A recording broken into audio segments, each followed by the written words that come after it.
नमस्कार, मैं हूं गौरव श्रीवास्तव। प्राइम डिबेट में आप सभी का बहुत बहुत स्वागत है। आगामी लोकसभा चुनाव बड़ा दिलचस्प है क्योंकि यहां पर सभी पार्टियां जनता के तमाम व्यवस्थाओं पर नजर बनाए हुए हैं, वर्गों पर नजर बनाए हुए हैं।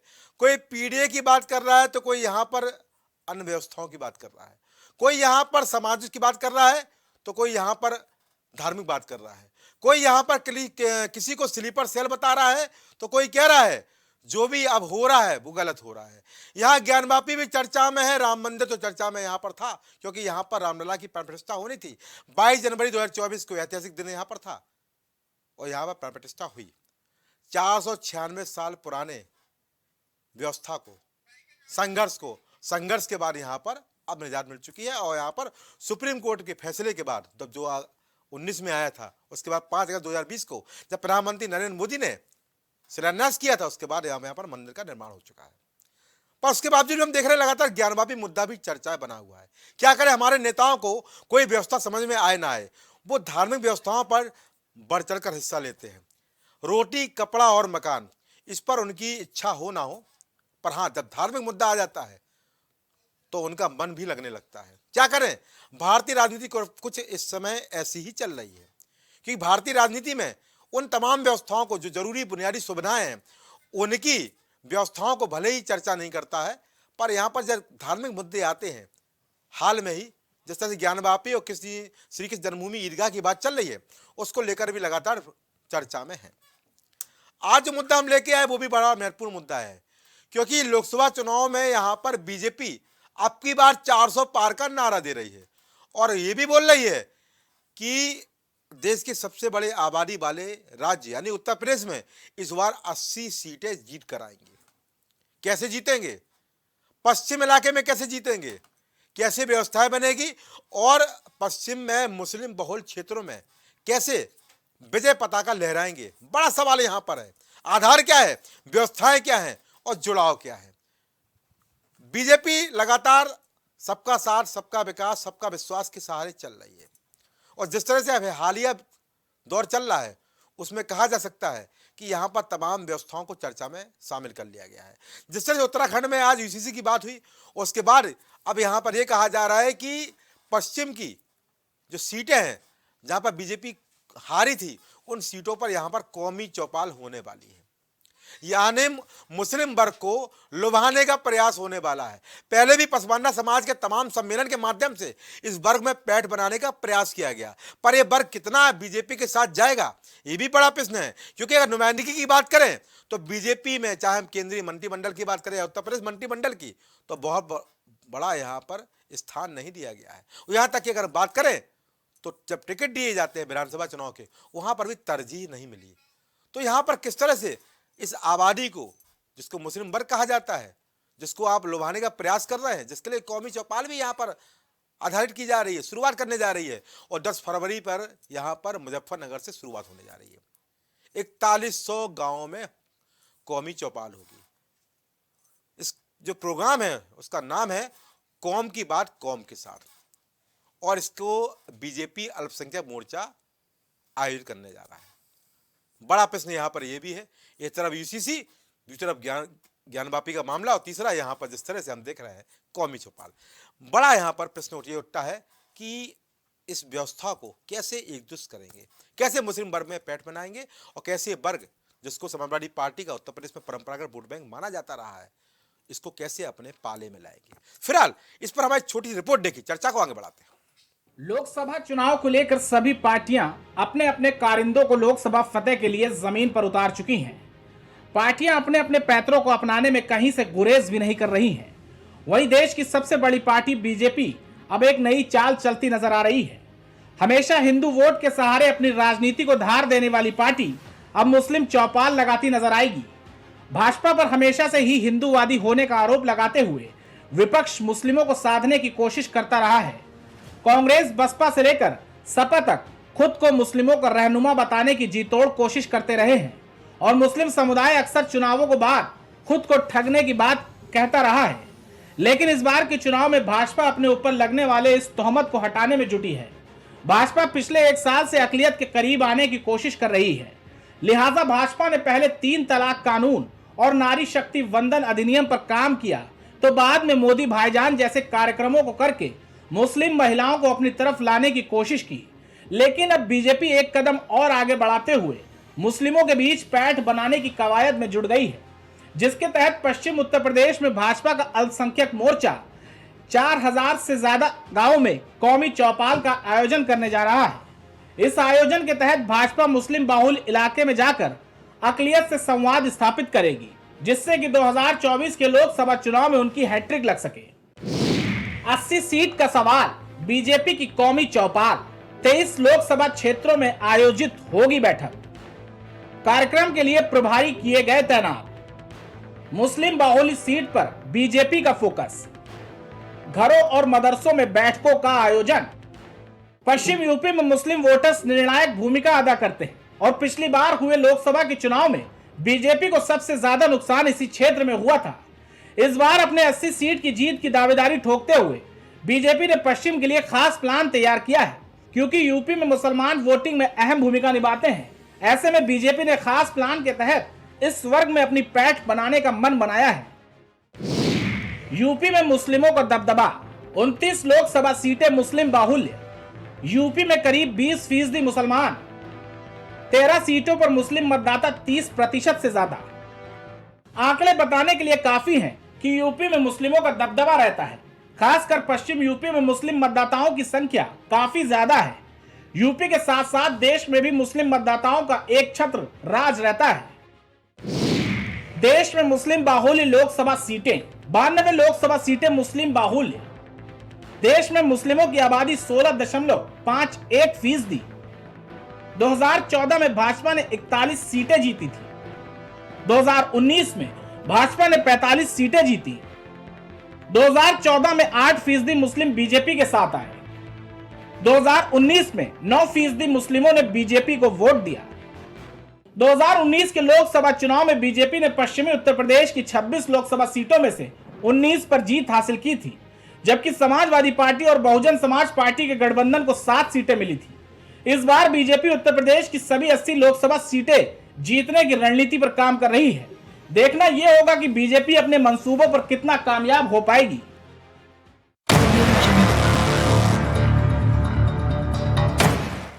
तो यहाँ पर चर्चा वैसे बड़ा महत्वपूर्ण है, क्योंकि आज जो हम चर्चा करने वाले वो आगामी लोकसभा चुनाव को लेकर बीजेपी की 80 सीट जीतने की दावों पर कितना आधार दे पाती है। क्योंकि यहाँ पर अगर पश्चिम में सीटें जीतना है तो यहाँ पर मुस्लिम वर्ग को अपने साथ लाना होगा।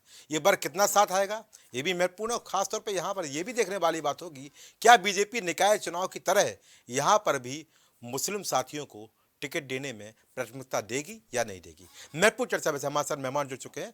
भारतीय जनता पार्टी से हमारे साथ मनोज उपाध्याय जुड़े हुए हैं, राजेश जी हमारे साथ अभी कुछ समय जुड़ेंगे। इसके अलावा अगर हम बात करें तो जनक प्रसाद आम आदमी पार्टी जुड़े हुए हैं, फराज किदवई जी हमारे साथ समाजवादी पार्टी से जुड़े हुए हैं।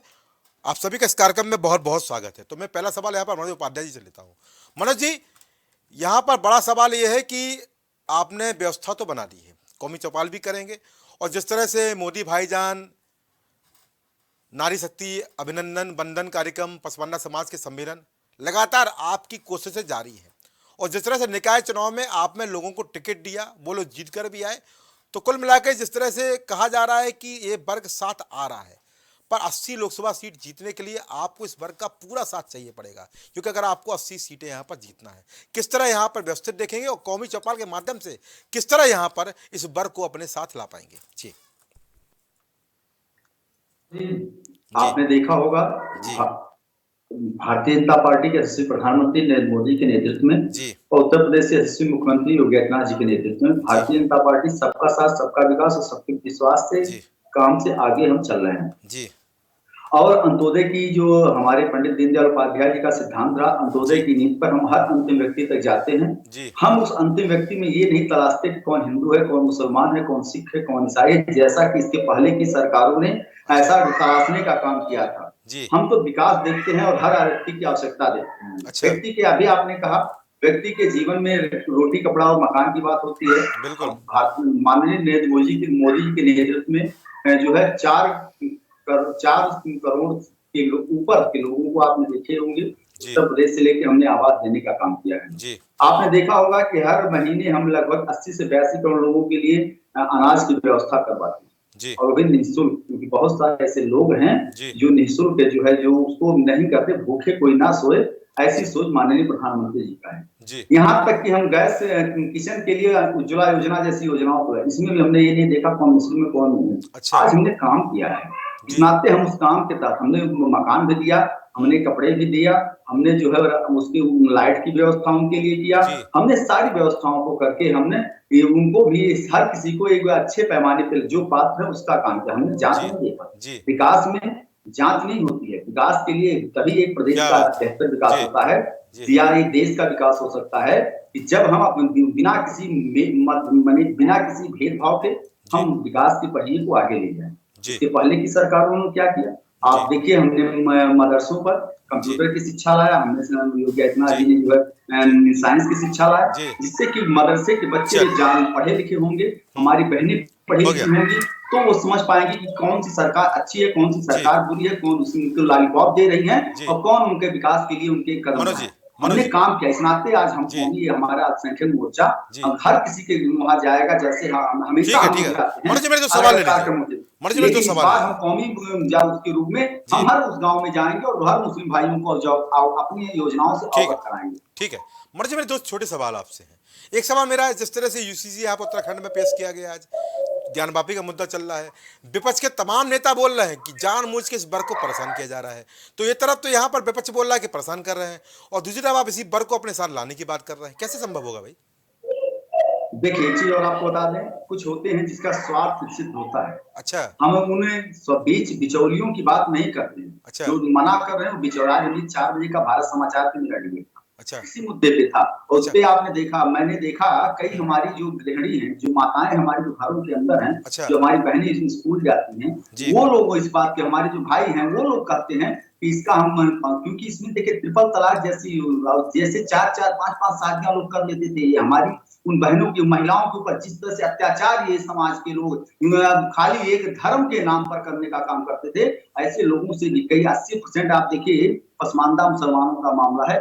इनको हमेशा वोट लेने का काम समाजवादी और कांग्रेस पार्टी करती आई है, लेकिन कहीं भी विकास के रास्ते में इनको लाने का, मेरा सवाल वहीं पर अभी भी है नहीं होता। लेकिन भारतीय जनता पार्टी लगातार इनको विकास के मुद्दे में ला रही है और हर माताओं के लिए हमारी जिम्मेदारी है। मेरा सवाल आप दोबारा बोल दूं। मनोज जी, मेरा सवाल फिर वहीं पर है अभी कि यहाँ पर जिस तरह से विपक्ष ज्ञानवापी में और यूसीसी को लेकर और सीएनआरसी को लगातार आरोप लगाता है कि बीजेपी जानबूझ कर एक कानून लेकर आई, जानबूझ के ज्ञानवापी वाला मामला उठाया गया है मुस्लिम वर्ग को परेशान करने के लिए। तो एक तरफ तो यहाँ पर विपक्ष आरोप लगा रहा है कि आप मुस्लिम वर्ग को जानबूझ के परेशान कर रहे हैं, उनको डरा रहे हैं, और दूसरी तरफ आप मुस्लिम वर्ग को लेकर कौमी चौपाल करने जा रहे हैं, 80 सीट जीतने का दावा कर रहे हैं। ये कैसे यहाँ पर संभव होगा, मैं ये जानना चाहता हूँ आपसे। देखिए हम परेशान, और आपको भी, आप लोगों ने रिपोर्टिंग भी किया होगा, जब अयोध्या में भव्य राम मंदिर बन रहा था, हमारी कितनी माताएं थी, कितनी बहनें थी और कितने हमारे भाई थे जो पैदल भगवान राम के दर्शन के लिए अयोध्या जा रहे थे। कितने उन्होंने तो भजन गाने का काम। तो ये गंगा जमुना तहजीब का अब रह गई बात, जो ठेकेदार हैं ओवैसी जैसे लोग, जो ठेकेदार हैं सफीको वर्ग जैसे लोग, जो ठेकेदार हैं टीएमसी एसटी हसन जैसे लोग, ऐसे लोगों को तो दर्द होगा, क्योंकि अब इनके हाथ से, अखिलेश यादव की समाजवादी पार्टी, कांग्रेस पार्टी के हाथ से अब ये मुस्लिम समुदाय ये गुमराह नहीं होंगे। इनके अंदर शिक्षा देने का काम जिस प्रकार से योगी आदित्यनाथ जी ने किया है, एक सवाल और नरेंद्र मोदी भाई को लेता है, इनके पास नाते गुमराह नहीं होते हुए इनको मालूम है कि क्या हो रहा है, यूसीसी में क्या होगा और हमारी माताओं को किस तरह से जो है प्रताड़ित किया जाता था, इस काम के साथ प्रताड़ित नहीं किया जाएगा। हम सबको लेके चलने की बात। ठीक है, चलिए मैं फराज के बात चलता हूँ। फराज भाई यहाँ पर देखिए, आपके परंपरागत वोट बैंक में शेयर लगाने का प्रयास किया जा रहा है, और यहाँ पर जैसे कौमी चौपाल करने जा रहे हैं 4100 गाँवों में। आपकी जो पश्चिम की अगर बात करें, पश्चिम में आप मजबूत हैं, तो वहाँ पर बीजेपी ने एक व्यवस्था बना ली, रणनीति बना ली है। अब वहाँ पर भी आपके जो वोट बैंक है उसको अपने साथ ला रहे हैं, चौपाल करने जा रहे हैं। पहले भी तमाम कार्यक्रम के माध्यम से यहाँ पर इस वर्ग को अपने साथ लाने का प्रयास किया गया और वक्त यहाँ पर आया भी। कैसे देखते हैं व्यवस्थाओं को, कौमी चौपाल को और आने वाले लोकसभा चुनाव को? देखिए गौरव जी, सबसे पहले तो मैं आपको ये बता दूं जी कि इसका अगर आप बैकग्राउंड देखिए कौमी चौपाल का, तो भारतीय जनता पार्टी को जो 2024 में लोकसभा के इलेक्शन आ रहे हैं उसमें इनको अपनी हार दिख रही है। अच्छा, क्योंकि आरएसएस, देखिए मैं ये नहीं कह रहा हूं, आरएसएस की जो माउथ पीस है ऑर्गेनाइजर, आज से 6-7-8 महीने पहले उसने क्या लिखा था जी कि जो भारतीय जनता पार्टी की, ये मैं नहीं बोल रहा हूं, ये इनके माउथपीस आरएसएस के ऑर्गेनाइजर ने बोला था कि भारतीय जनता पार्टी की जो आइडियोलॉजी है वो इनको अब इससे ज्यादा वोट नहीं दिला सकती है। अच्छा, और इनकी जो इनएफिशिएंसीज हैं, आरएसएस के ऑर्गेनाइजर ने उसको लेकर के लिखा कि इनके जो नेता हैं, जो मंत्री लोग हैं, उनको ग्राउंड पे उतर करके काम करना पड़ेगा, क्योंकि अब तक के डिवाइसिव पॉलिटिक्स करके, ये भाई को भाई से लड़ा करके किसी तरह से ये अपना पॉलिटिकल एजेंडा सिद्ध करते रहे हैं। जी अब क्या है कि इनको एहसास हो गया, एक चीज तो बीजेपी की अच्छी है कि ये जी। अपनी रिसर्च वगैरह करते रहते हैं कि अच्छा, R&D करते रहते हैं। कि R&D करते रहते हैं कि हमारी कहां पे वीकनेस है और क्या नहीं है, तो इनको ये लग रहा है कि ये हर जगह से हार रहे हैं। अब इनको जो याद आ गई वो मुस्लिम चौपाल की आ गई, मुस्लिम बहनों की याद आ गई, मुसलमान भाइयों की आ गई। मैं एक बात पूछना चाहता हूं गौरव जी आपसे, इनके बिहार के एक एमएलए हैं जिनका नाम है हरिवंश ठाकुर, बिल्कुल है। उन्होंने कहा था कि जो मुस्लिम समाज है उसको भारत में 2 नंबर का शहरी बना दिया जाए और उनके वोटिंग राइट्स ले लिए जाएं। इस पर भारतीय जनता पार्टी के प्रवक्ता की क्या टिप्पणी है? प्रवेश वर्मा जी जो इनके सांसद हैं दिल्ली में, उन्होंने पूरे मुस्लिम समाज को लेकर के एक टिप्पणी की थी कि दिल्ली में जो एक कम्युनिटी के लोग हैं वो जाएंगे और आपके घरों में घुसेंगे और तमाम गलत उन्होंने बातें करी। उस पर इनका क्या कहना है? जी। तीसरी बात यह है कि देखिए गौरव जी कि बड़ी बड़ी बातें करने से कुछ नहीं होता है। अगर आप जो बजट है भारत सरकार का, अगर आप 2023 और 2024 का बजट देखिए, क्योंकि अभी जो लेटेस्ट बजट आया है उसकी अभी जो डिटेल्ड एनालिसिस है वो अभी हम नहीं कर पाए हैं। जी। अब आप देखिए कि पिछली 2023 और 2024 में जो बजट आया था उसमें जो माइनॉरिटीज के लिए बजट था उसमें प्री मैट्रिक स्कॉलरशिप में 1424 करोड़ का बजट था 2022-23 में, जिसको कम करके 433 करोड़ किया गया, यानी 70% से बजट काटा गया। अच्छा। Merit come means scholarship for professional courses, ये सब पढ़ाई के बजट हैं, जिसका बजट 365 करोड़ था वो घटा करके 44 करोड़ किया गया, 88% से बजट कम किया गया। अच्छा। Free coaching and allied schemes का बजट 79 करोड़ था, उसको घटा करके 30 करोड़ किया गया, 62% से बजट कम किया गया। और आपको जानकर के हैरानी होगी कि जो स्किल डेवलपमेंट है, प्रधानमंत्री जी स्किल डेवलपमेंट की बहुत बात करते हैं ना, स्किल डेवलपमेंट इनिशिएटिव्स का बजट 235 करोड़ था, आपको पता है वो घटा करके कितना कर दिया गया? जी 1 लाख रुपए। लीजिए, 235 करोड़ से घटा करके 1 लाख रुपए। Scheme for leadership development for minority woman, ये लोग वुमन की बहुत बात करते हैं, 3 करोड़ उसका बजट था, उसको घटा करके 1 लाख कर दिया गया। तो टोटल अगर आप देखिएगा 1 लाख बजट जी, तो टोटल अगर आप देखिएगा कि 2022-2023 में जो माइनॉरिटीज के लिए स्कीम चलती थी, जो बजट था इन्हीं की सरकार का, वो 3924 करोड़ था, जो 23-24 में घटा करके 1117 करोड़ कर दिया गया, 72% से बजट कम कर दिया गया। तो आप नियत देखिए कि क्या है कि जो माइनॉरिटी कम्युनिटी के लिए, मान लिए स्किल डेवलपमेंट के लिए बजट दिया जा रहा था, सरकार दे रही थी, स्कॉलरशिप्स दे रही थी, तमाम एजुकेशनल की ट्रेनिंग के लिए बजट दे रही थी, उस बजट को पूरी तरह से इन्होंने खत्म कर दिया। अब ये बात करते हैं पसमानदा की।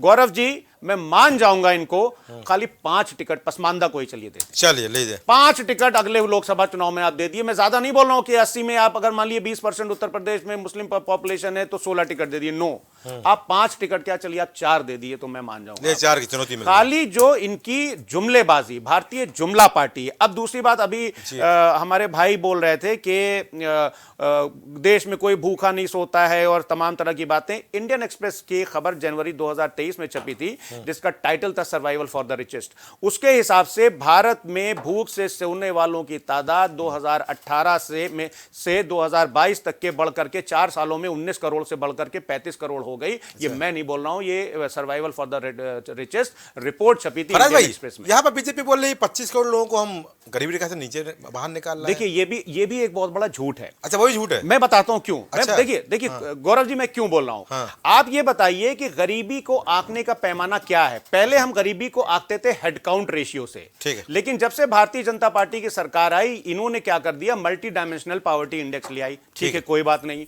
लेकिन जो यूएनडीपी का multi dimensional dimensional poverty index report है उसके हिसाब से 10 केपीआई चल। इन्होंने 12 केपीआई की। ठीक। लेकिन अगर गौरव जी बस 20 सेकंड अगर बोलिए। आप गरीबी का ही अगर आप ट्रेंड देखिएगा जी। तो 2004 वर्सेस 2014 जो यूएनडीपी की multi dimensional poverty index report है जी। उसमें जो गरीबी की रेखा से या गरीब कम हुए वो ज्यादा हुए। इन्होंने गरीबी की संख्या घटाने का रेट भी कम कर दिया है। अच्छा। ये आधी इंफॉर्मेशन देते हैं और आधी छुपा देते हैं गौरव जी। ठीक है। ये किसी भी, अब आप देखिए कि आज की तारीख में देश की 94% जनता जो है वो 2 वक्त की रोटी के लिए बड़ा स्ट्रगल कर रही है। अब ये मैं नहीं बोल रहा हूं, ये मैं आपको एक रिपोर्ट का जिक्र कर रहा हूं कि द हिंदू में एक रिपोर्ट छपी थी जिसके हिसाब से भारत में 74% जनता ऐसी है कि जो आज की तारीख में हेल्दी डाइट नहीं ले सकती है। ठीक। 35% बच्चों में मॉल न्यूट्रिशन है। ठीक। गौरव जी अब अगर आप मुझे समय देंगे तो मैं हंगर पे बात नहीं कर रहा हूँ फराज जी, प्लीज मैं थोड़ा सा जो वहाँ मुद्दा है उस पर हम आ जाए, क्योंकि जी। यहाँ पर मेरा सवाल आपसे केवल ये है। फराज जी आपने तमाम बातें यहाँ बोली, आपने कहा बीजेपी टिकट देगी कि नहीं देगी, पर इस मुस्लिम वर्ग को लेकर जिस तरह से कहा जा रहा है कि वो आपसे भी खुश नहीं है, क्योंकि यहाँ पर भी उस वर्ग को जो सहयोग मिलना चाहिए था वो सहयोग नहीं मिला है। तमाम तरह की चिट्ठी भी वायरल हुई है, आपको मेरे ख्याल से याद होगा, जहाँ पर बोला गया था कि यहाँ पर सहयोग नहीं मिल रहा है। आजम खां के जिससे उपेक्षा की गई उस पर भी लगातार यहाँ पर कटाक्ष की गई समाजवादी पार्टी को लेकर। तो बीजेपी तो यहाँ पर चूंकि ये वर्ग कभी परंपरागत वोट बैंक रहा नहीं है तो बीजेपी शुरुआत कर रही है, पर यहाँ पर आप उस वर्ग को अपने साथ कैसे यहाँ पर जोड़े रखेंगे, ये सवाल आप पर भी उठता है। पर जवाब दीजिए, फिर मैं यहाँ पर संदीप जी। देखिए गौरव जी, सबसे बड़ी बात यह है कि हमारे प्रधानमंत्री जी भी कहते हैं, बड़े बड़े पत्रकार कहते हैं कि किसी भी वर्ग का अगर आपको अपलिफ्टमेंट करना है तो उसका पॉलिटिकल रिप्रेजेंटेशन होना चाहिए। जी। आज उत्तर प्रदेश की असेंबली में जो मुस्लिम एमएलएज हैं, आप ये बताइए कि मुझे इस टाइम डेटा ठीक से याद नहीं है, लेकिन सबसे ज्यादा मुस्लिम एमएलएज अगर पिछले 30-40 का इतिहास आप देखिएगा तो आज असेंबली में समाजवादी पार्टी की तरफ से मुस्लिम एमएलएज। तो समाजवादी पार्टी जो है वो मुस्लिम समाज को रिप्रेजेंटेशन चाहे लोकसभा में हो, चाहे राज्यसभा में हो, चाहे विधानसभा में हो, चाहे विधान परिषद में हो, और तमाम तरह की स्कीमें अगर आप देखिएगा, अभी इंटरनेट पर सर्च करिएगा कि पिछली सरकार जो थी उसमें हमारे राष्ट्रीय अध्यक्ष आदरणीय अखिलेश यादव जी ने गवर्नमेंट स्कीम जो थी उसमें 20% स्कीम्स टारगेट की थी मुस्लिम समाज के लिए। So it is not only Muslim समाज, हमारे राष्ट्रीय अध्यक्ष आदरणीय अखिलेश यादव जी एक बड़ा अच्छा, हम लोग तो एक्चुअली इंक्लूसिव पॉलिटिक्स तो हम लोग करते हैं। एक बड़ा अच्छा विष्णु पुराण में एक श्लोक है जो मैं आपको सुनाऊंगा कि उत्तरम यत् समुद्र से हिमाद्रय से दक्षिणम वर्षम तद भारतम नाम भारती यत् संतति। हम तो ये मानते हैं कि हमारा जो भारत में जो लोग रहते हैं, चाहे वो हिंदू हो, चाहे मुसलमान हो, चाहे सिख हो, चाहे ईसाई हो, सब भारत माँ के लाल हैं और सबको जो है वो रिप्रेजेंटेशन देना चाहिए, सबकी एजुकेशन होनी चाहिए, सबके हेल्थ पर ध्यान देना चाहिए। लेकिन भारतीय जनता पार्टी एक रणनीति के तहत आप ये समझ लीजिए कि भारत में मुस्लिम समाज के साथ और तमाम तरह की माइनॉरिटीज। अब अच्छा गौरव जी, हम लोग इस मुद्दे पर बात कर रहे हैं, अभी जब पार्लियामेंट में बजट पेश हो रहा था गौरव जी, तो महामहिम राष्ट्रीय हमारी जो राष्ट्रपति महोदया हैं उन्होंने कल्चर और सिविलाइजेशन की बात की थी, लेकिन हमारे उनको जो भाषण लिख करके दिया गया उसमें मणिपुर का एम भी नहीं बोला गया। और जब मणिपुर में कल्चर और सिविलाइजेशन तार किया जा रहा था तब भारतीय जनता पार्टी कहां थी। बात करते हैं आप लोग इंक्लूसिव डेवलपमेंट की, आप यहां बात कर रहे हैं अकलियतों की, मुसलमानों की, माइनॉरिटीज की। मैं तो बात वो कर रहा हूं फराज जी, यहां पर आपने अपनी बात की, मैं तो यहां पर आजम खां की बात कर रहा हूं, मैं यहाँ पर रमाकांत यादव की बात भी कर रहा हूँ, मैं यहाँ पर दीपक यादव की बात भी कर रहा हूँ।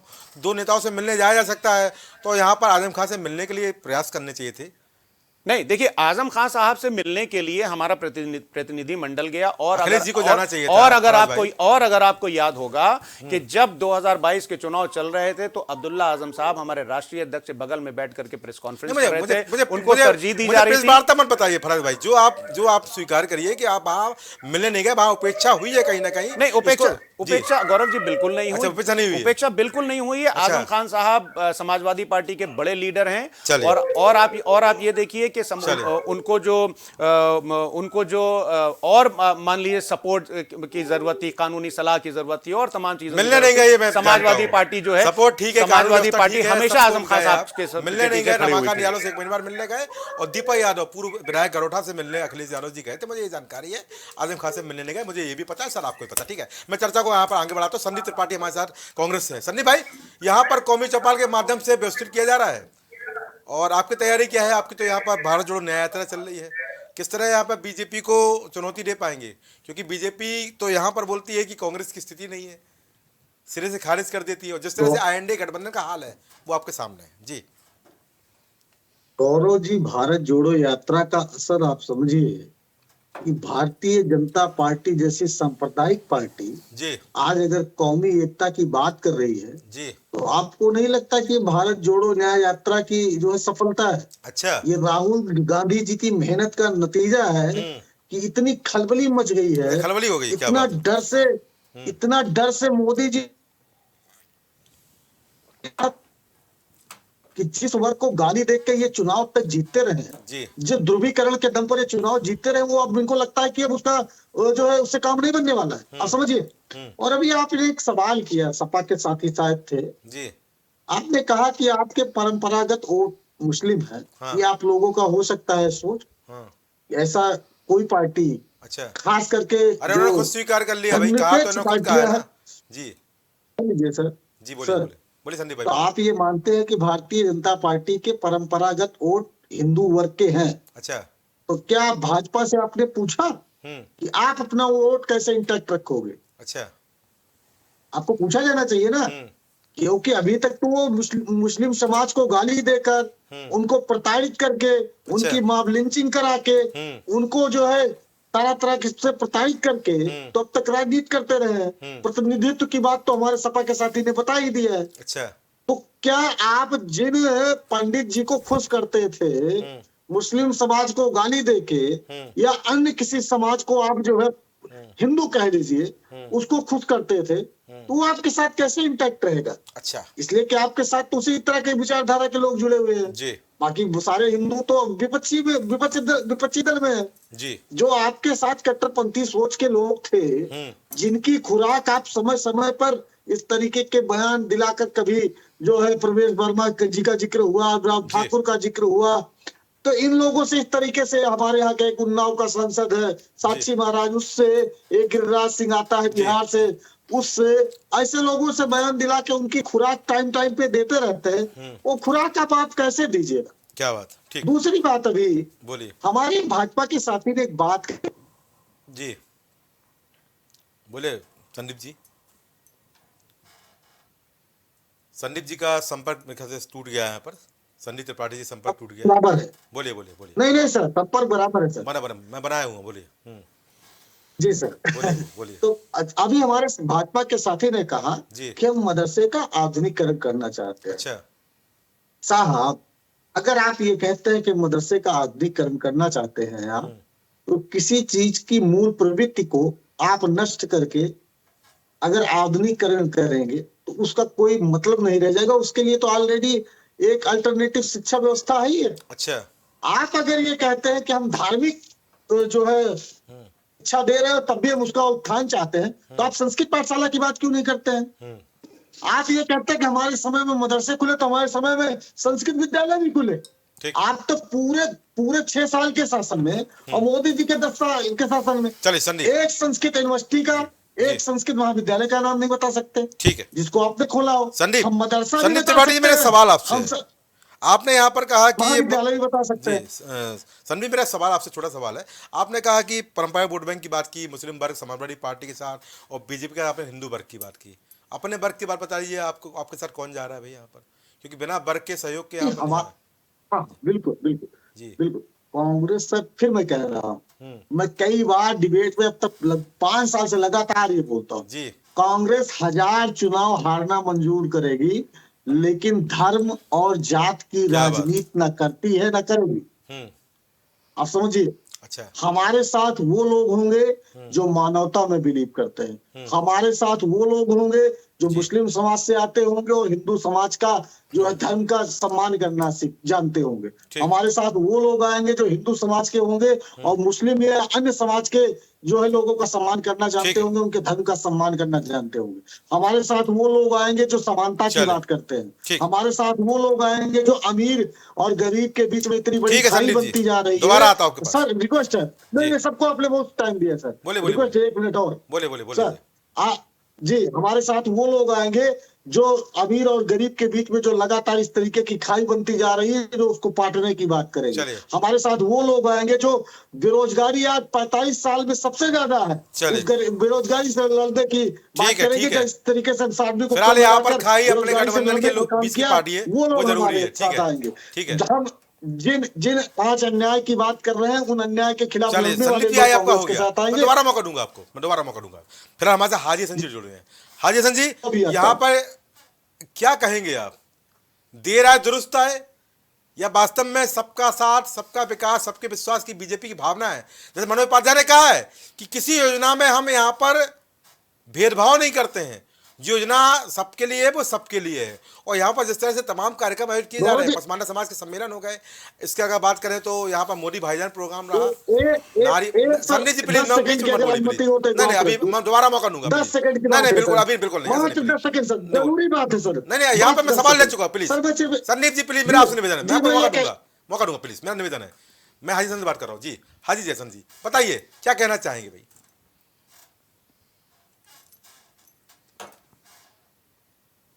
जी जी जी, इसमें बताने की जरूरत नहीं। अच्छा। यास्मीन ने बताया कि 80 करोड़ लोगों को हाजी हसन जी आवाज बढ़ाई जाए जी। 80 करोड़ लोगों को 5 किलो राशन के लिए लाइनों में खड़ा होना पड़ा जी। और उनको ये भी बता रहे कि 10 साल के कार्यकाल जी। में क्या है। तो सवाल ये है कि अब मैं यहाँ पे एक ही बात कहूँगा कि इसको सबका साथ, सबका विकास और सबका, और क्या नारा था इनका, आवाज बढ़ा दीजिए गौरव जी। जी विकास तो एक ही वो दिखाई दिया कि हम गौरव जी। जी बिल्कुल, आवाज बढ़वा रहे हैं इनकी। हाजी हसन जी आवाज बढ़ाई जाए जी। बोले हाजी हसन जी, अपनी बात पूरी करिए, बोलिए, बोलते रहिए जी। रही बात ये कि पहले तो इनके यहाँ शहनवाज हुसैन और कुछ नेता होते थे, लेकिन अब वो भी हाशिए पे है। अच्छा। उनका भी कहीं पता नहीं है, तो कितना विकास से कितना प्रतिनिधित्व देना चाहती है, ये तो इनकी मंशा ही बताती है। अच्छा। ये बताएं कि जब चौपालें लगना शुरू हुई हैं, जैसे पासमानदा समाज के एक तरफ सम्मेलन चल रहे थे, दूसरी तरफ उसी समाज की स्कॉलरशिप काटी जा रही थी, उनकी मॉबलिंचिंग की जा रही थी। उस पर क्या हुआ उसका कोई नहीं है। क्या टी राजा के ऊपर ये अंकुश लगाएंगे जो खुलेआम सभा करके आह्वान कर रहे हैं, या फिर एक बहुत ही प्रतिष्ठित चैनल है जिसके मालिक बार बार शपथ दिला रहे हैं कि किस तरह से मुसलमानों को, अल्पसंख्यकों को मिटाना है, खत्म करना है, तो पहले तो ये अपनी मंशा साफ करें। जब मंशा साफ करें, कह देना कि हाँ ये भारतीय जनता पार्टी का प्रोग्राम हो सकता है, वो करेंगे, उनके पदाधिकारी आएंगे, चौपाल लगाएंगे और चले जाएंगे जी। लेकिन ये कहना कि मुस्लिम समाज को साथ लेके, तो अभी तो नहीं लगता कि मुस्लिम समाज को किस तरह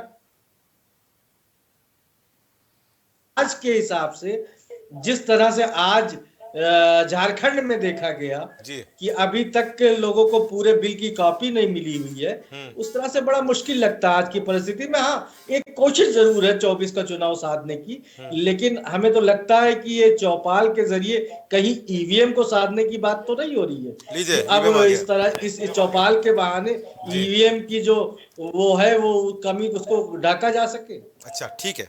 हाजी हसन जी, आपने यहाँ पर अलग बात की, ईवीएम की बात भी यहाँ कर दी। फिलहाल मैं यहाँ पर जनक प्रसाद के पास चलता हूँ। जनक भाई, आम आदमी पार्टी के लिए क्या कहेंगे भाई?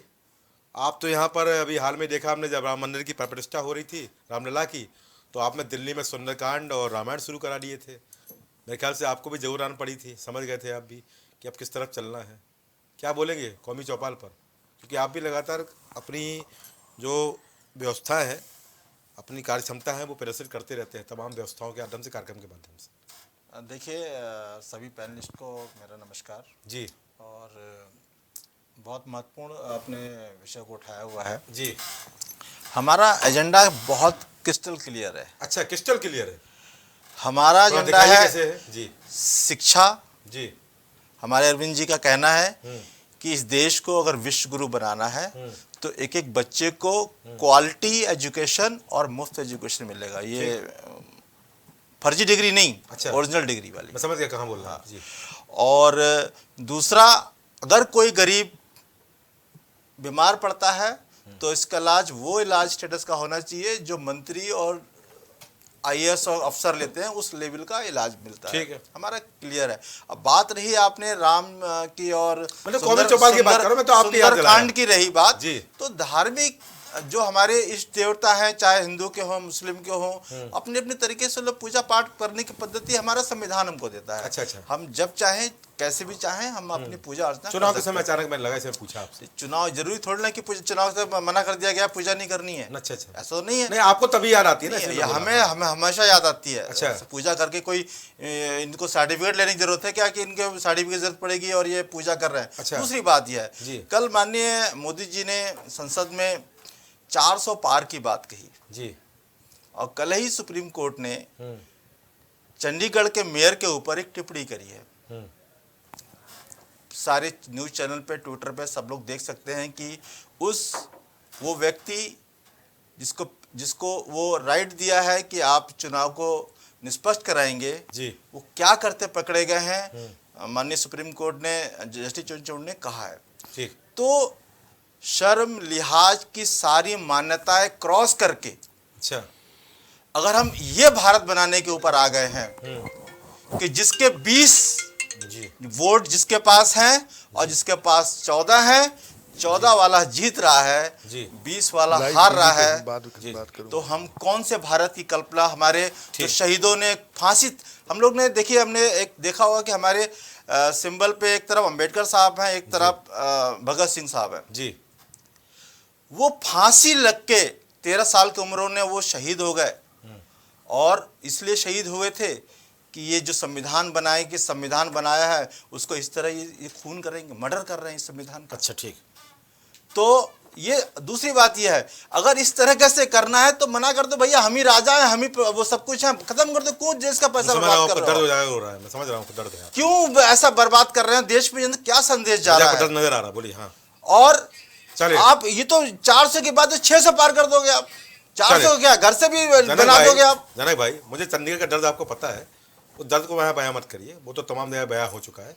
मेरा सिंपल यहाँ पर जवाब सवाल है, कौमी चौपाल बीजेपी करने जा रही है, इस वर्ग को अपने साथ में लाने के लिए प्रयास जारी, रणनीति जारी है, आपकी क्या तैयारी है? जवाब दीजिए। सर देखिए, हमारी जो इस मानव शरीर में जो आया है, हमारी जहां जहां सरकारें हैं, जो हमने जो टैक्स माचिस से लेके सुबह से लेके शाम तक टैक्स देते हैं, उन टैक्स का पैसा वो 15 लाख करोड़ पूंजीपतियों को माफ ना करके हम गरीब जनता और जनता को उनके पैसे को वापस करने का काम हमारा काम क्लियर काम। ठीक है, मैं समझ गया, आपको जवाब नहीं इस बात का। चलिए ठीक है, राधा जी जी, वरिष्ठ पत्रकार और तमाम चुनावों को, तमाम व्यवस्थाओं को बड़े करीब से देखा है जी।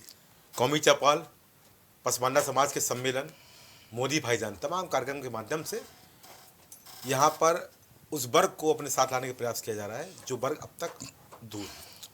80 सीट जीतने का दावे में शायद वो वर्ग का अगर साथ आ जाएगा तो जो आधार है वो मजबूत हो जाएगा। आपकी क्या राय है?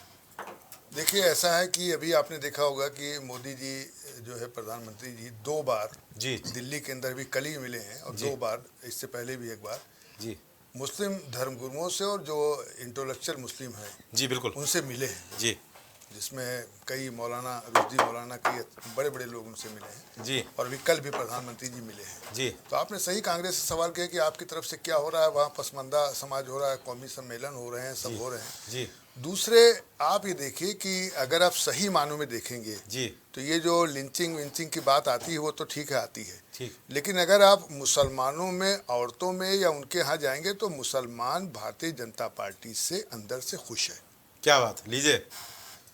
अब वो खुश, आप कहते हैं खुश कैसे, बुरा लगे वो यहाँ पर नाराज हो जाएगा भाई। आपने बड़ी बात कह दी, अब आप हमसे कह सकते हैं कि साहब आप खुश कैसे कह रहे हैं जी, ये आपका क्या सवाल है जी?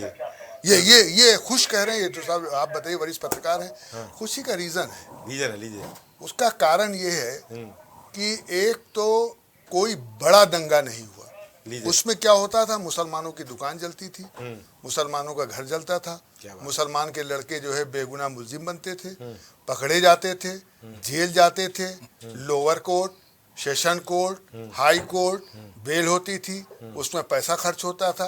उसके बाद मोहल्ले में जब छूट के आते थे तो बेइज्जती अलग होती थी कि ये बंद था 3 महीना, आप छूट के आया है, ये बहुत बड़ा आतंकवादी है, मारपीट करता है, और बेगुना लोग जाते थे उसमें। अच्छा, आज मैं आपको बता रहा हूँ 100% लोग ये नहीं जाते थे कि साहब दंगा हुआ और दंगा करने वाला निकल गया, अब मकान जल रहा है, दुकान जल रहा है। तो एक तो ये जो है वो औरतों को बहुत खुशी है। दूसरा, जो औरतें अपने बच्चों से ये कहती हैं कि बेटा पढ़ाई करो, चौराहे पे गुंडई ना करो, अच्छा, नहीं तो जेल चले जाओगे और जो बनाओगे सब खत्म हो जाएगा, इसलिए पढ़ो, पढ़ाई करो।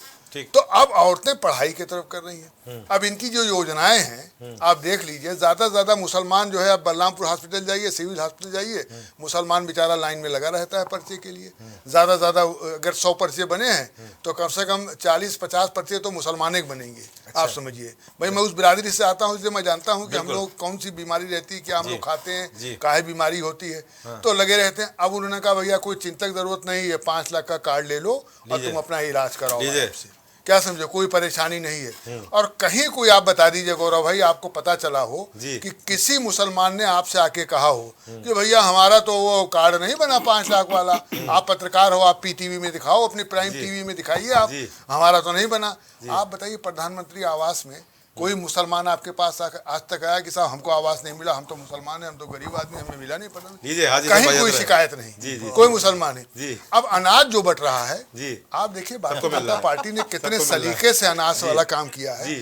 पहले गांव के अंदर जो मजदूरी होती थी गौरव भाई, तो जैसे मजदूर ने मजदूरी दिन भर की, उसके बाद शाम के जो है जमींदार साहब ने कहा अरे भाई इसको 2 किलो दाल दे दो और इसको 2 किलो जो है चावल दे दो और इसको 5 किलो गेहूं दे दो। अब वो भारतीय जनता पार्टी ने समझ लिया कि भाई आदमी को अनाज चाहिए, अगर पेट भरा रहेगा तो वो फिर जो है सही रहेगा। अनाज में कहीं कोई नागरिकता मिल जाएगी लग रहा है। अब नागरिकता मिले, जो बात कह रहा हूँ भाई, जो मुझे दिख रहा हूँ बता रहा हूँ, नागरिकता उनकी है भाई, मैं भाई जो दिख रहा हूँ बता। NRC नागरिकता मिल गई सर? नहीं, नागरिकता छोड़ दी, उससे कोई ऐसा नहीं। हम पत्रकार हैं, हमें जो अपनी बात हो गया चलिए ठीक है, हो गया। मैं यहाँ बोलूंगा एक बात कि रजा भाई ने यहाँ पर नहीं बधाई के बात हो गया, राजा भाई ने यहाँ पर बात बोल के बीजेपी को जरूर खुश कर दिया है और बाकी को दुखी कर दिया है। हाजी साहब बहुत देर से यहाँ खुश हो रहे थे। हाजी भाई क्या बोलना, बोलिए। हाजी जी बोलिए। जी मैं डर रहा था कि रजा साहब भी कहीं हमारे मुस्लिम उलमाओं की तरह से किसी कोई उपाधि से न नवाज दे कि हमारे आदरणीय प्रधानमंत्री जी भी ब्रह्मा विष्णु और उनके अवतार है, सब कुछ सही दर्द हुआ आपको। जी मैं समझ रहा हूँ, वो जादू की छड़ी भी रजा साहब के पास हो। जी ठीक है, ऐसा मैंने कुछ नहीं कहा है। ठीक है, चलो उन्होंने योजना बताई है। मेरे ख्याल से प्लीज मैं आपको डिबेट रोकूंगा। मेरे ख्याल से जो यहाँ रजा भाई ने कहा, उन्होंने योजनाओं की बात की, आयुष्मान कार्ड की बात की, जो यहाँ पर नेता बीजेपी भी बताया और सबने बताया है। हाजी भाई, हाजी हसन जी, मैं आपको यहाँ रोकूंगा, जवाब लूंगा आपसे। यहाँ पर रजा भाई ने जो बातें कही हैं, उन्होंने आयुष्मान कार्ड की बात कही है, उन्होंने आवास की बात की है, उन्होंने इज्जत घर की बात की है, उन्होंने अनाज की बात की है। और मेरे ख्याल से योजनाओं में यहाँ पर किसी के साथ दुआ भाती या भेदभाव नहीं हुआ है, सबको मिला है। उन्होंने इस बात को दोहराया है। अब किसी को खुशी हुई, किसी को दर्द हुआ है, एक बात भूल गए, बुला के मुसलमानों को नौकरी भी दी जा रही, भूल गए। ठीक, चलिए मैं यहाँ पर मनोज पांडे जाऊंगा। हाजी मैं आपकी बात लेता हूँ, मैं हाजी आपकी बात लेता हूँ। जी मनोज पांडे क्या बोल रहे हैं? जी बोले, लेता हूँ आपके। गौरव जी, संदीप जी आपकी बात लेता हूँ, समझ लीजिए। बोलिए। अरे क्या समय खत्म हो जाएगा तो क्या समझ देंगे? समझ दूंगा आपको, सबको समझ दूंगा। जी बोलिए मनोज पांडे जी क्या बोल रहे हैं? देखिए गौरव जी, अभी हमारे सपा के मित्र होंगे, थोड़ा समय दीजिएगा क्योंकि कई लोगों का। हाँ जल्दी बोलिए। सपा के मित्र ने अपने सपा कार्यालय से पढ़कर जो आए हैं, बिना साक्ष्य के बताना। ऐसे अखिलेश यादव ने कहा था कि कोविड-19 जो है भाजपा की वैक्सीन है और वो अपने पिताजी को अपने बच्चों को लेके पहले लाइन में लग के वैक्सीन लगवा ली। अच्छा। तो जनता को गुमराह करने का काम है जो समाजवादी पार्टी लगातार करती आई है। जिस प्रकार से MY फैक्टर पे इन्होंने राजनीति शुरू किया। अच्छा, आ गए देख रहे गौरव जी, आप असलियत आ गई, असलियत आ गई सामने। आवाज कम कराइए, बोले बहुत धैर्य से सुना। बोलिए। इसके पहले जब Akhilesh Yadav MLC chief minister थे, 40 MLC बनाया था। इसमें इन्होंने कितने मुसलमान कर दिए जरा हमको बता देंगे यार, आपके चैनल पे कह रहा हूँ। 36 यादव थे, बाकी कौन थे जरा पूछ लीजिएगा इनसे। कौन सा परसेंटेज निकाले, कितने MLC बनाए थे, कितने आप इनसे पूछेगा। या राज्यसभा सांसद जब इन्होंने भेजा था 70, तो उसमें कितने मुसलमानों को भेजा था ये भी पूछेगा। राज्यसभा की बात मैं कर रहा हूँ। ठीक है, ये तो इनकी मजबूरी है कि मुसलमानों को जो टिकट देते हैं वो मुस्लिम बाहुल एरिया में दे देते हैं। अच्छा, सैफई में देख के देखे ना, मैनपुरी में देख के देखे ना किसी मुसलमान को। अच्छा, कहने देते मुसलमान ये नहीं दे सकते, क्योंकि इनका जो है क्षेत्र वही है जहां हारते हैं, जहां मुस्लिम माइनॉरिटी जाते हैं वहां टिकट देगी, वो अलग चीज का। ठीक है, ठीक है। दूसरी चीज मैं बता दूं, अभी शिक्षा रोजगार बहुत लंबा चौड़ा है। शिक्षा इन्होंने अगर दिया होता तो आज जो हमारी जो मदरसे का स्थिति है, वहाँ की जो हमारे मुस्लिम बच्चे हैं, आज वो जो उनके हाथों में इन्होंने बम देने का काम किया है। इन्होंने उनको जो है रिवाल्वर लहराते हुए मुजफ्फरनगर दंगे में जिप्सी पे बैठ के इनके नेता मुख्यमंत्री आवास चार्टर प्लेन से आते थे, ये करने का काम अखिलेश यादव ने किया था। अब आइए कांग्रेस की बात थोड़ा सा बोलिए, कांग्रेस नहीं करेंगे। हाँ जी, मौका दूंगा आपको, अभी आप ही को मौका दे रहा हूँ जी, बोलिए। नहीं सुनिए, इन्होंने क्या कहा, अभी आपने कहा कि आपकी क्या इनकी कांग्रेस की हैसियत देखने की काम भारतीय जनता पार्टी नहीं कर रही है। अच्छा। समाजवादी पार्टी के नेता कहते हैं कि जिसकी जितनी हैसियत होगा, 5 लाख वोट होगा, उसको टिकट मिलेगा। इस नाते 11 में चिमटा है, पता नहीं अभी मिलेगा भी कि नहीं, वो पता नहीं क्या होगा। तो हम नहीं कह रहे, इनके भाई इनके मित्र कह रहे हैं कि इनकी क्या हैसियत है और ये हमको बता। दूसरी चीज आपको बता दें, भारत जोड़ो यात्रा आई थी इसके पहले, उसमें आप देखिए राहुल गांधी जी बहुत मेहनत किए, बेचारे किसके किससे मिले। जो ओवैसी के मंच पर जो लड़की कहती थी पाकिस्तान जिंदाबाद, उससे गले मिलते राहुल गांधी दिखे। सलमान खुर्शीद एक जो है बोको हरम का दर्जा देते दिखे। सलमान खुर्शीद ने मैडम सोनिया आतंकवादियों के फांसी पर रोटी दिखी। ऐसे लोगों के लिए भारतीय जनता समय कम है। मनोज भाई, यहाँ पर प्रवक्ता सभा पूछ रहे आपसे 4 मुसलमानों से टिकट देंगे नहीं देंगे? प्रवक्ता सभा पूछ रहे आपसे फराज भाई कि मुस्लिम वर्ग को टिकट देंगे 4 से 5, बोल रहे थे आपसे। हेलो, मुझसे आप पूछ रहे हैं? हाँ जी, ये प्रवक्ता सभा पूछ रहे थे आपसे। देखिए, अभी हम आपको फिर बता दें, अपने सारे मित्रों से जी, सारे मित्रों को मैं कह रहा हूँ जाके जी, आप भी रिपोर्टिंग ये एकदम जमीन पे जाके देखिए। मुस्लिम समुदाय भारतीय जनता पार्टी से खुश है। हमने मंत्री भी दिया, हमने समाजवादी दफ्तर या कांग्रेस के दफ्तर से पढ़कर नहीं आते हैं। अच्छा, ये साक्ष्य नहीं दिखा सकते कि मुसलमान कहीं भी किसी अगर ऐसा होता। अच्छा, तो हम आजमगढ़ में आजमगढ़ हुआ, रामपुर हुआ, आजम खान के घर में गौरव जी हो गया। ये भारतीय जनता पार्टी के मुसलमानों के जो विकास के रास्ते पे लाने का काम हमने किया। ये हमारा नतीजा है कि हमारा इनके स्टार है जिसके पीछे पीछे चलते आए हैं अखिलेश यादव, उनको हराने का काम भारतीय जनता पार्टी का कमल का फूल। ठीक है, हो गया। गौरव भाई, अभी वैकेंसी रेलवे में निकलने वाली है, उसमें भी देंगे मुसलमानों को नौकरी। जनता को भाजपा देगी, मुसलमानों को नौकरी देगी। 20 मिनट मत कर प्लीज। इसके पहले कितना हो गया 3.5 लाख वैकेंसी है। जनक भाई हो गया रेलवे में 3.5 लाख की वैकेंसी भाई, आपको रिपोर्ट कर दूंगा। चलिए, हो गया, कांग्रेस पार्टी के लोग 69,000 वैकेंसी का टीचर से बैठे हुए हैं। ओबीसी रिजर्वेशन आप खा गए, पहली बार आके उनको रिजर्वेशन खा गए। चलिए, हो गया। अब आप जैसे लोगों को मिर्ची लगे क्योंकि आप बीजेपी ने ओबीसी रिजर्वेशन खा गई है, किसानों का दुकान बंद हो चुका है। चलिए, ठीक है, नरेंद्र मोदी के नेतृत्व में हो गया। चलिए, ओबीसी भाई बहन जनक भाई हो गया। जनक भाई आपको अपने टर्न पे बोलना। चल ठीक है, संदीप बोले, संदीप जी कुछ बोल रहे थे। संदीप त्रिपाठी बोलिए, नाराज मत होइए भाई। हाँ नहीं, धन्यवाद जी। अभी सर जो है मुस्लिम भाइयों को बहुत सारी योजनाओं की बात हो रही। हाँ, मुझे लगा आपको दर्द हुआ। हाँ। तो मैं सिर्फ इतना जी, नहीं, हमें दर्द क्यों होगा सर जी? हमें दर्द तब होता है जब मुस्लिमों को लिंच किया जाता है। अच्छा, हमें दुख तब होता है जब उनके धर्म के आधार पर उनको कट वचन बोले जाते हैं जी। बहरहाल आप मुद्दे को भटका रहे हैं, भाजपा को बचा रहे हैं। मैं भटका रहा हूँ। आपने मुस्लिम भाई बोल दिया ना, आपने शुरुआत में मुस्लिम भाई बोल दिया। संदीप भाई, अगर आप बोलते भाई ने यहाँ पर योजना बताई है तो मैं कुछ ना बोलता, पर आपने मुस्लिम भाई बोल के मुद्दा भटकाया है। अब मुझे डिक्टेट मत करिए। संदीप बोलिए, जवाब दीजिए, बोलिए। जी, तो अब अभी सर सिर्फ जो वरिष्ठ पत्रकार जी बात कर रहे थे उनसे सिर्फ एक चीज जानना चाहता हूँ जी, कि मैं उनको काजू और जो सबसे बेस्ट दाल होती है, मखनी और सब बढ़िया फर्स्ट क्लास का खिलाऊंगा जी, लेकिन जूते में रख के खिलाऊंगा। लीजिए, खाएंगे वो? लीजिए। अब जूते में रख कर खिलाएगी भाजपा, तो क्या ऐसा न कीजिए, ऐसा मत कहिए कि भारतीय जनता पार्टी जो है जो अनाज दे रही है जूते में रख के दे रही है, ऐसा मत कहिए। कितने अच्छे वो कार्ड अगर दे रही है, आयुष्मान कार्ड दे रही है तो जूते में रख के। साहब, सुबह से शाम तक मुसलमानों को इनके पार्टी के लोग गाली देते, कैसे आप आप लोग क्यों डिबेट खराब कर रहे हैं? इसी सुन लीजिए, महिलाओं की बात कर रहे थे।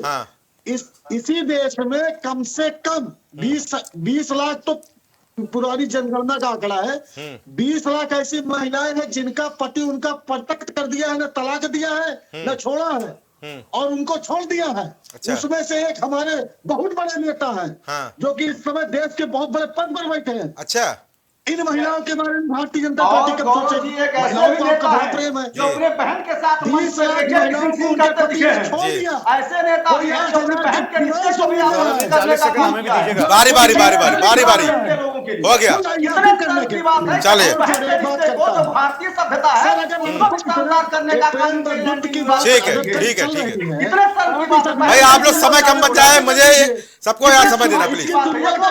कर दीजिए मनोज जी प्लीज, मनोज पांडे जी प्लीज, मौका दूंगा आपको आखिरी में। मनोज जी मौका दूंगा मुझे। हाजी हसन की बात भी सुन ली भाई, हो गया हो गया भाई, आप लोग बोल लीजिए। आप लोग ऐसे बोल लेंगे मैं डिबेट खत्म कर दूंगा प्लीज। कितने शर्म की बात है। मनोज जी आपका टर्न हो गया है, प्लीज डिक्टेट मत करिए। मनोज उपाध्याय जी आपका टर्न हो, सबका मुझे सबका जवाब लेना, मुझे सबका जवाब लेना है। आपको पूरा मौका दिया है, please please. Manoj ji please, Manoj ji हो गया। इनकी बदतमीजी सुनने के लिए हम नहीं बैठे। नहीं आप सुनिए, जवाब देने के लिए बैठा हूँ। हम गलत बोला क्या? नहीं। संसद में फ्लाइंग किस बांटता दिख रहा आपने? मंच पे अपनी बहन के रिश्ते को अपवित्र करता दिख रहा। चलिए लीजिए, इनकी बात हम करने आए हैं। चलो ठीक है, ठीक है, हो गया। झांक के देखें। चलिए हो गया, चलिए हो गया, चलिए। मैं फिलहाल फराज करने के पास जा रहा हूँ। हो गया, आप दोनों की बात हो गई, आप लोग की लड़ाई आ गई, मुझे पता है ये लड़ाई करेंगे। चलो कुछ नहीं होगा, चलिए फिट करिए भाई। फराज करने ही बोलेंगे, फराज करने ही बोले समाज पार्टी पार्टी बोलिए। मनोज भाई हो गया, मनोज भाई हो गया। मुझे रजा भाई की बात भी लेना है, बड़ा सवाल उनसे भी है मेरा रहेगा। हो गया हो गया हो गया, बोलिए फराज कर भाई, बोलिए क्या बोले भैया। देखिए गौरव जी, आज भारतीय जनता पार्टी जब से 2014 से शासन में आई है, उसने एक अचीवमेंट तो किया। क्या बात बता दीजिए। अचीवमेंट ये किया कि रजा भाई आज ये बोल रहे हैं कि जो 80 करोड़ लोगों को राशन मिल रहा है उसमें मुसलमानों को भी राशन मिल रहा है। चलिए कल को रजा भाई ये भी बोलेंगे अरे आप भी सड़क पे भी तो आप भी तो चल रहे हैं ना, हिंदू भाई भी चल रहे हैं, आप भी चल रहे हैं। ये तो कहिए कि सड़क पर चलने का अधिकार नहीं छीना। कल को ये कहेंगे कि आपके बच्चे स्कूल तो जा रहे हैं ना। मतलब ये है कि आप डिस्क्रिमिनेशन की लेवल देखिए और सेटिस्फैक्शन का लेवल देखिए कि 5 किलो राशन अगर मुसलमानों को मिल रहा है तो उससे भी महरूम होना चाहिए। यानी कि सड़क पे अगर मान लिए कल को ये कहा जाएगा कि साहब आप भी तो पार्क में तो घूम रहे हैं ना, आपके साथ कहां डिस्क्रिमिनेशन। जवाब देंगे। तो सड़क पे घूमना, पार्क में घूमना और सरकारी स्कीम को लेना, फिर कहेंगे आप ट्रेन में भी तो चल रहे हैं। अच्छा भाई आपसे ट्रेन में चलने का हक थोड़ी ना छीना गया। फिर कल को ये कहेंगे कि अरे मुस्लिम महिलाएं तो बस में भी चल रही हैं जी। फिर ये होगा कि अरे साहब कहीं पे कुछ अगर नाइंसाफी हो गई तो ये है कि पुलिस वाले ने आपकी FIR लिख ली। तो आप देखिए कि जो अपना सोशल फैब्रिक है वो आज की तारीख में हिंदुस्तान का इस कदर गिर गया है कि एक वरिष्ठ पत्रकार बैठ करके ये बात कर रहा है कि 5 किलो राशन मुसलमान को भी तो मिल रहा है। ये बहुत बड़ी हार है। जवाब लेता हूं, जवाब दीजिए आप। मैं आपका एक और बात बात यह है कि जरा से मैं रजा भाई से इस पर भी पूछूंगा कि बिल्किस बानो के जो रेपिस्ट थे, भारतीय जनता पार्टी के सांसद और विधायकों की मौजूदगी में उसको अब माला डाली गई, उस पर भी जरा से रजा रिफॉर्म कर दिया गया है। भारतीय जनता पार्टी के बताएंगे, उस पर बताएंगे, लेकिन ऐसा है कि जो हम मुसलमानों को अल्पसंख्यक बता करके क्राइटेरिया से अलग कर दिया गया, मैं इसका विरोध करता हूँ। बिल्कुल हम चाहते हैं कि हमें मेन स्ट्रीम में रखा जाए, हमें अल्पसंख्यक करके हमें तरक्की नहीं दी गई। हम जो है हम उससे तरक्की से महरूम रह गए। अगर हम मेन स्ट्रीम में रहते, मुसलमान मेन स्ट्रीम में रहना चाहता है, मुसलमान अल्पसंख्यक बन के एक पैकेट में नहीं जाना चाहता। मुसलमान उसी सड़क पे चलना चाहता है जिसपे सब चलना चाहते हैं। मुसलमान वही खाना खाना चाहता है जो सब लोग खाना खाते हैं। मुसलमान वही कपड़ा पहनना चाहता है जो सब लोग पहनना चाहते हैं। हमें मत कीजिए, चिंता मत करिए, 24 के बाद गौरव जी एक सवाल रजा साहब से जल्दी बोलिए कि 2022-23 में जो 3,924 करोड़ रुपए का मुस्लिम समाज के लिए बजट था उसको 72% से काट करके 1,117 करोड़ किया गया, उस पर क्या? हाजी से चलता हूं, बोलिए हाजी जी क्या बोल रहे हैं, बोलिए बहुत देर से आप उंगली उठा रहे, बोलिए। नहीं, रजा साहब को मैं सही करना चाहूंगा कि रजा साहब अकेले राष्ट्रीय मुस्लिम मंच से इनकी वो हो सकती है। अच्छा। लेकिन सवाल ये मुसलमानों के अकेले वो नहीं मुसलमानों की आवाज बन सकती। ये अच्छे पत्रकार हो सकते हैं, वरिष्ठ पत्रकार हो सकते हैं, राष्ट्रीय मुस्लिम मंच के हो नहीं सकते हैं भाई, हो सकते हैं। लेकिन मुसलमान क्या खाएगा? ये मुसलमान हलाल खाएगा, हराम नहीं खाएगा। सही है, मुसलमान हलाल जगह पे जाएगा, वो जायज तरीके से चलेगा, नाजायज मुसलमान हराम नहीं खाएगा, हलाल ही खाएगा। बिल्कुल नहीं चलेगा, हलाल ही खाना चाहिए, हलाल खाएगा। आप मेन स्ट्रीम में रखिए चाहे न रखिए, किए। मुसलमान मस्जिद में ही नमाज पढ़ेगा, मुसलमान जो है गौरव जी, दीनी तालीम हासिल करेगा और हो गया, इसीलिए आजम खान ने चले हो गया, चले हो गया, इसीलिए आजम खान ने चले हो गया, हो गया, हो गया, मुसलमानों का, चले हो गया, आजम खान का विकास हो गया, ठीक है। मुसलमानों का आप सभी का इस चर्चा में जुड़ने के लिए बहुत धन्यवाद। चर्चा बड़ी महत्वपूर्ण थी, यहाँ पर सबने अपने अपने विचार रखे। उन विचारों के दौरान हमने क्या कुछ सुना, यहाँ पर खीर खिलाने की बात भी हो गई, यहाँ पर इस वर्ग को साथ लाने की बात भी हो गई, यहाँ पर अनाज की बात भी हो गई, यहाँ पर आयुष्मान कार्ड की बात भी हो गई, सबकी बात हुई। पर जनता तो जनता है, जनता जनार्दन होती है और जनता जनार्दन को हम केवल एक व्यवस्था मानते हैं, वो है वोट देने वाली जनता। उसमें कोई वर्ग तो भले ही हो, मुस्लिम वर्ग हो, हिंदू वर्ग हो, तमाम वर्ग हो, कोई पीढ़ी की बात कर रहा है, कोई SC ST की बात कर रहा है, कोई हिंदू की बात कर रहा है, कोई सनातन धर्म की बात कर रहा है, कोई धार्मिक बयानबाजी कर रहा है, पर जो फलसफा है वो केवल एक है कि यहाँ पर सरकार जनता बनाती भी है, गिराती भी है। जनता के मुद्दों पर यहाँ पर कितना आने वाले समय में हमको देखने को मिलेगा। सम्मेलन भी होंगे, चौपाल भी होगी, व्यवस्थाएं भी होंगी, कार्यक्रम भी होंगे, लड़ाई भी होगी, बहस भी होगी, कटाक्ष भी होगा, दर्द भी होगा, खुशी भी होगी। जो आज हमारे डिबेट में देखने को मिला कि कहाँ दर्द हुआ और कहाँ खुशी हुई। कभी कभी दर्द भी अच्छा होता है, कभी खुशी भी अच्छी होती है, पर एक गौरतलब करना होगा कि दर्द यहाँ पर खुशी का हो, ना कि गम का। क्योंकि यहाँ पर जिस तरह से चर्चा में हमने देखा कि यहाँ पर लोग वही बात करते नजर आए, वो बात थी वोट की बात, अपने वर्ग को पाले में करने के बाद हमने किस वर्ग के लिए कितना किया इसकी बात। पर वास्तव में इस वर्ग के लिए कौन कितना किया है, ये इस वर्ग से बेहतर कोई नहीं जानता है। ये वर्ग जिसकी हम बात कर रहे हैं, जिसके लिए कौमी चौपाल हो रही है, जिसके लिए सम्मान हो रहा है, जिसके कार्यक्रम हो रहे हैं, ये आने वाले समय में किसके साथ जाएगा ये वर्ग डिसाइड करेगा, हम नहीं, ना कि हमारे नेता। क्योंकि बयानबाजी होती रहती है, व्यवस्थाएं होती हैं, इस वर्ग की बात होती है, पर इस वर्ग के दर्द को कोई कम करना नहीं चाहता। वो दर्द यहाँ पर तमाम व्यवस्थाओं में है, चाहे वो शिक्षित व्यवस्था में हो, चाहे बजट में हो, चाहे स्कॉलरशिप में हो, चाहे मदरसों की व्यवस्था में हो, चाहे आधुनिकीकरण में हो, और चाहे यहाँ पर विकास में हो। तो विकास की बात करेगा, बेहतरी की बात करेगा, मेरे ख्याल से ये वर्ग उसी के साथ जाएगा। तो आज की चर्चा में इतना ही, नमस्कार।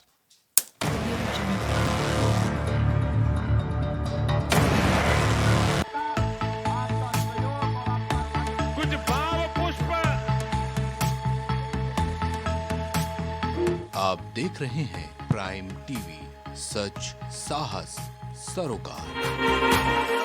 प्रधानमंत्री श्री नरेंद्र मोदी का संकल्प है कि देश का हर नागरिक पोषित, सशक्त और समर्थ बने। जब पूरा विश्व इस सदी की सबसे बड़ी महामारी कोविड-19 से जूझ रहा था, उस दौरान प्रधानमंत्री श्री नरेंद्र मोदी जी के नेतृत्व में भारत सरकार ने प्रधानमंत्री गरीब कल्याण अन्न योजना का संचालन कर देश के गरीबों की खाद्य सुरक्षा सुनिश्चित की। इसी संवेदनशीलता को जारी रखते हुए आज 80 करोड़ से भी ज्यादा लोगों को मुफ्त अनाज दिया जा रहा है। सभी को अनाज, पोषित समाज।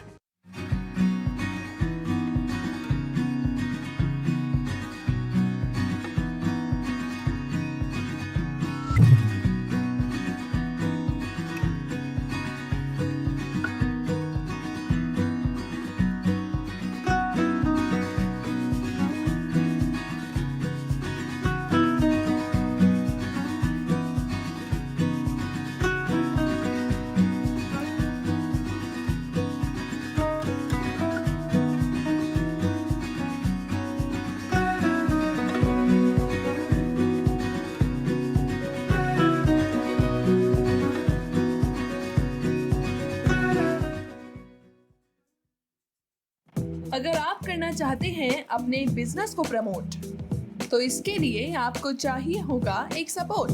बेहतर स्क्रिप्ट, शानदार ग्राफिक्स, बेहतर विजुअल, दिखाएंगे कमाल, जानकारी पहुंचेगी जन जन तक, आपका काम करेगा धमाल।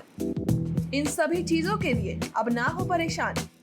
Brand promotion, motion designing and video editing, 2D और 3D animation, television telecasting, social media works, script writing जैसे कामों के लिए आज ही कांटेक्ट करें 9267925186 पर। इसी के साथ ही आप हमें जीमेल भी कर सकते हैं vikasproduction.gfx@gmail.com पर।